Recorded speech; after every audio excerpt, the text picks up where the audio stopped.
Hoje vamos falar de história do Brasil. Didaticamente, a história do Brasil é dividida em 4 partes, tá? Que é o período pré-colonial, o período colonial, o período imperial e o período republicano. Nesta aula, vamos falar sobre o período pré-colonial, que é de 1500 a 1530. Oficialmente, o primeiro português a chegar no Brasil foi Pedro Álvares Cabral, tá? Em 1500, mais ou menos na região onde é Porto Seguro, na Bahia. Naquela época, os europeus viviam um contexto de grandes navegações, tá? De sair da Europa para explorar o mundo. O maior objetivo deles naquela época era estabelecer comércio com as Índias, tá? Comércio de especiarias. Especiarias são temperos que na Europa eram muito difíceis de cultivar, mas como na Índia havia essa grande riqueza, eles estavam indo para lá, tá? Estabelecer esse comércio. Existem teorias de que Pedro Álvares Cabral estava navegando rumo à Índia, mas veio parar acidentalmente no Brasil.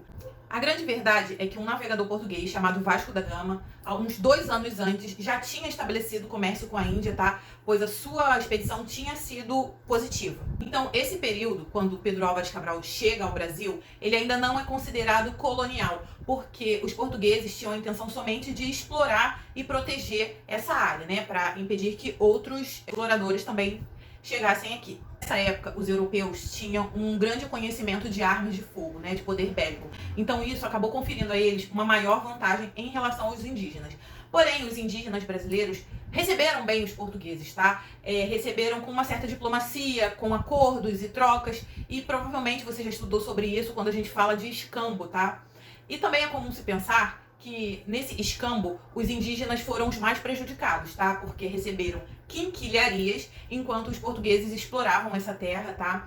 Devastando principalmente a madeira pau-brasil.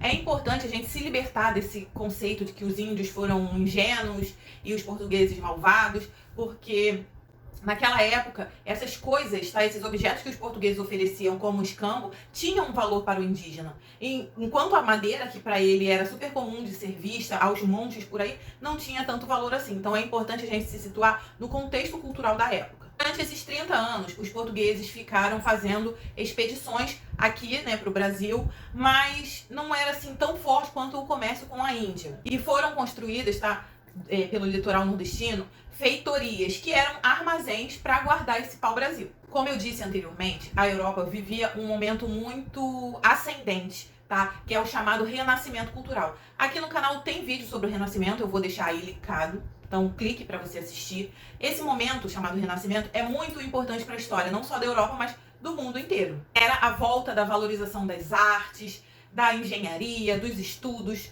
Então foi um momento que acabou impactando e influenciando nessa vinda dos portugueses aqui para nossas terras. Na Europa já havia a reforma protestante que influenciou, né, a vinda de imigrantes para as Américas, não só aqui para o Brasil, mas para toda a América.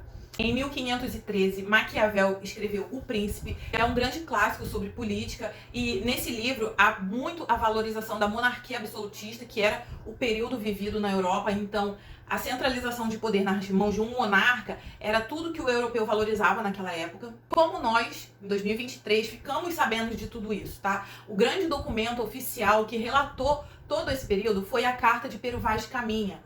Nessa época, o grande instrumento que os portugueses se utilizaram foi o arrendamento de terras a particulares. Por quê? Porque oficialmente quem explorava o nosso litoral era o governo português. Porém, ele começou a conceder a pessoas físicas esse poder. O primeiro grande arrendamento de terras ocorreu lá na cidade de Lisboa e deu poder a um português chamado Fernando de Noronha, já ouviu esse nome, né? Para receber o primeiro estanco real. O que era estanco real? Era permissão para explorar o pau-brasil. Mas por volta de 1530, o comércio de Portugal com a Índia já estava se enfraquecendo e os portugueses, né, o governo português decidiu então investir aqui nas nossas terras, começando assim expedições de colonização. A grande diferença é que as primeiras expedições eram somente para pesquisar o território, né, e proteger da vinda de outros exploradores.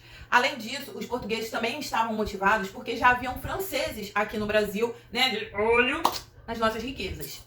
Assim, o governo português decidiu enviar a primeira expedição de povoamento, liderado por Martim Afonso de Souza.